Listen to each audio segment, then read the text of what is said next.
Today I'm going to show you my method of making your own cables, something like this. Now if you've ever priced out cabling for inverters or battery applications or even automotive type applications, you know that they're fairly expensive, availability isn't all that great.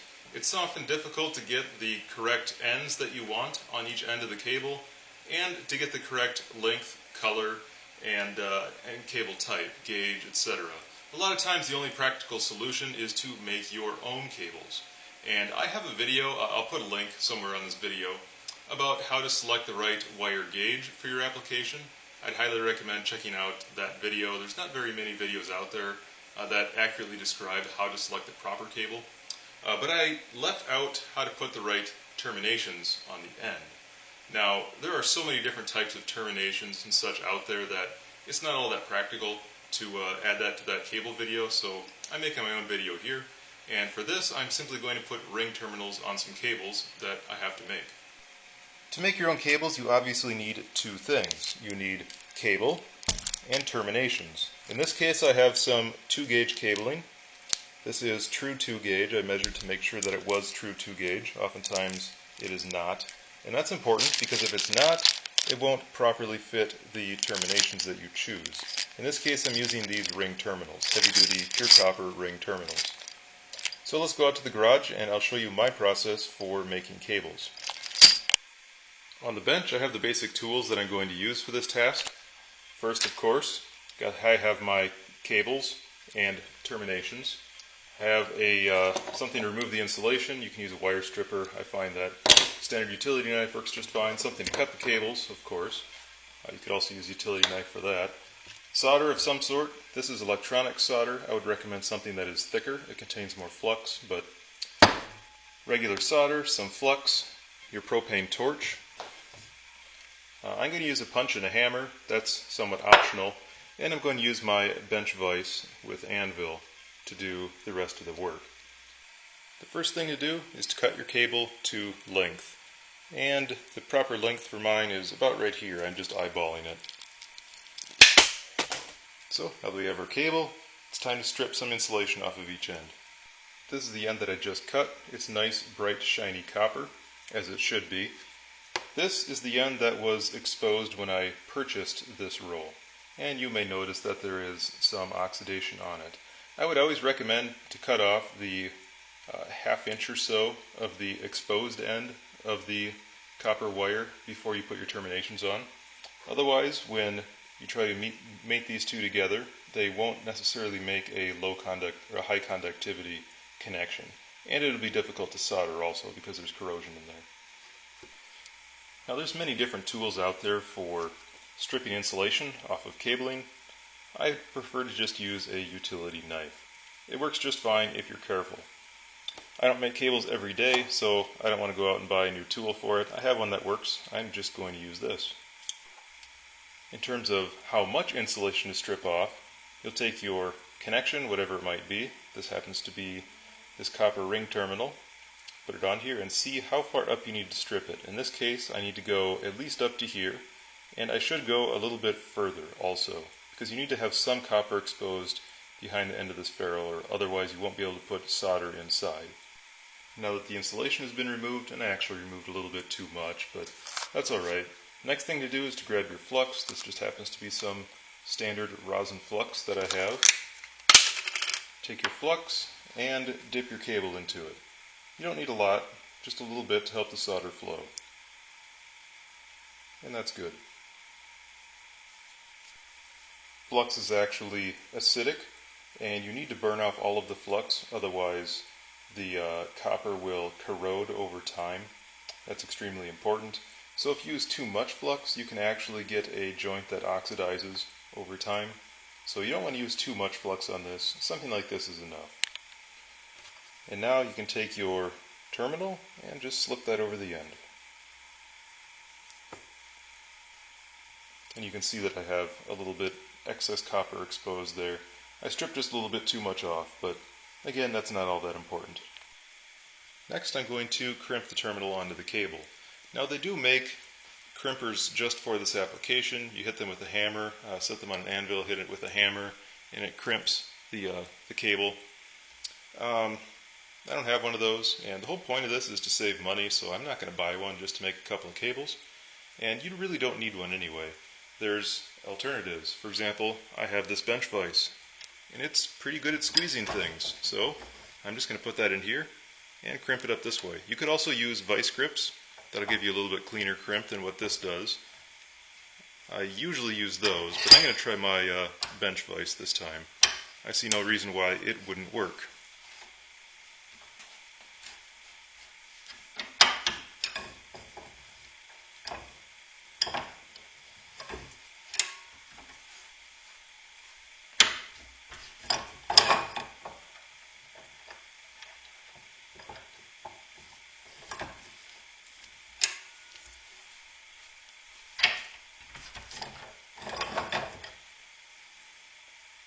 And there we go, it's crimped on. And I'm not sure if I could pull this off if I tried. It's on there pretty tight. But I don't really trust this connection at this point, just having it crimped like this. I do want it soldered. So now I'm going to put the cable in my vise, just something to hold it here.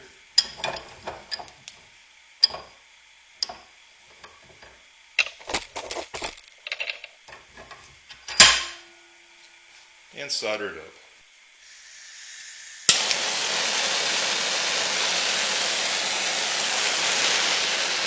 Now when you heat it with the torch, you want to make sure that you only heat the end of the ring.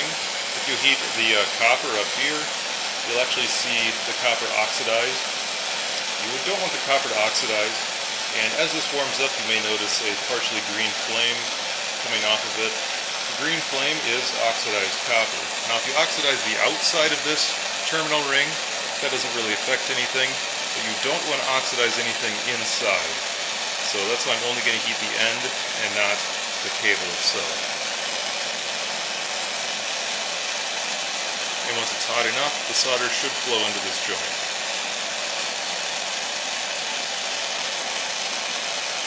I should be using a thicker solder here than this little thin stuff, but this is what I have, so this is what I'm going to use.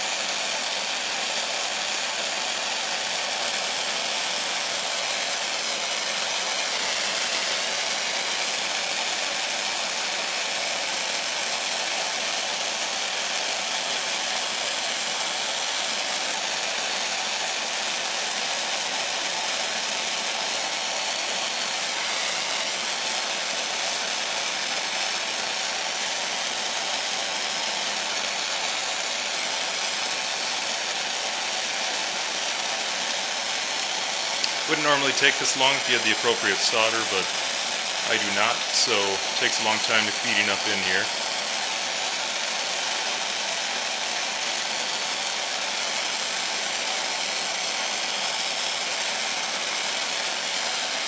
It looks like we're getting close.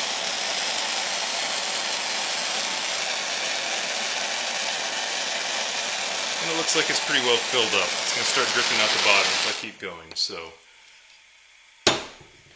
I'll let that cool. And that is how I would recommend making cables. It makes a nice solid connection both mechanically and electrically. This particular one looks pretty ugly. I didn't do the cleanest job on it, but it is a good connection, and that's how I'd recommend making them. However, I am not going to make them that way on my battery bank because I have at least 10 cables to make. This is kind of a pain, and I am lazy. So I'm going to do it this way. And this is very, very quick, and it makes a pretty good connection. It is basically the same thing, but not soldered. So I'm going to quick show you how to make a cable like this. Again, I wouldn't recommend it, but it's good enough for what I'm doing, and it may be good enough for you as well. First thing to do is measure your cable. I know that I need about 10 inches, so I will measure out 10 inches and cut it. Easy enough.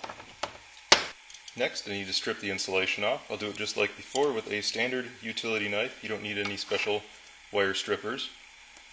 Just make sure that you don't go too deeply into the insulation, otherwise you will end up cutting off strands of wires.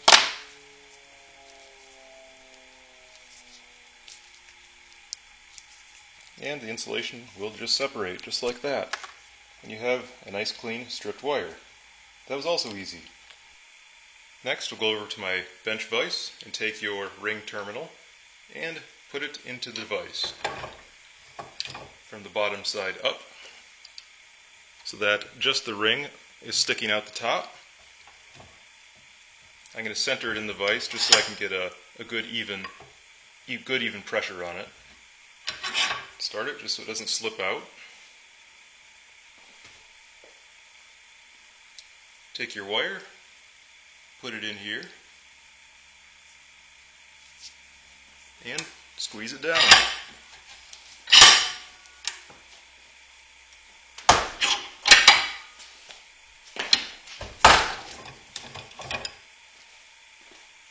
And there you go. You have a connection that is pretty solid.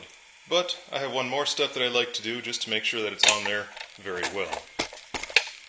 I'm going to use the anvil that's on the back of my vise, a punch,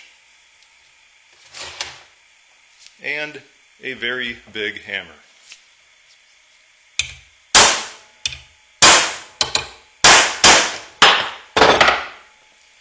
And there you go. You have a connection that is not going to come loose. You can bend it around sharp angles, it doesn't pull out, and it's fairly low resistance. This isn't as good as a soldered connection, but it took me all of about 45 seconds to do this. I can make a cable in a minute and a half, and that's how I'm going to make mine, because it's very quick. And after just 10 minutes or so, I have this many cables made. This one isn't quite done yet, but it's a pretty quick procedure to make these cables, and those are 2 ways that you can make battery cables. Thanks for watching. A couple of last thoughts before I go here. These connections that have no solder in them have no protection against corrosion. They will corrode eventually, especially if you use them on a battery where you get gases, corrosive gases coming out of the batteries. These will corrode internally eventually, and you'll get a higher resistance connection that may overheat and be a hazard. So, depending on the application, this may or may not be the best idea. If you add solder to it like I did here, the solder will prevent it from corroding. So this will last almost indefinitely. You'll just have to clean corrosion from the outside for the connection's sake to the battery post, and you'll be fine. So that may be one reason why you want to put solder in it. The other thing that I did not mention was a lot of cables come with heat shrink, and in general people will recommend you put heat shrink on, but I do not like heat shrink whatsoever, because tell me, by looking at this, how do you know if the connection is in good condition? How do you know if it's corroding? How do you know if it's slipping out of the crimp? It hides everything. It hides all of the information that you need to know if this cable is safe. The only reason to put heat shrink on is for cosmetic reasons. Also, you should not rely on heat shrink to insulate from contact. If you have another cable over here that's a negative cable, and you rely on this heat shrink, it'll eventually rub through, and it's likely to short out. Very dangerous. So there really isn't any good reason to use heat shrink. I don't like this stuff for cables like this. It's good for cosmetic purposes. If you're making cables for sale, it'll hide a lot of manufacturing defects, which is why you pretty much always see heat shrink on cables that you purchase. Because if they're crimped poorly, you just don't know. They overheat, and well, that's that. So I just wanted to leave with those 2 parting thoughts. But in any case, this is just a little addendum. But again, thank you for watching.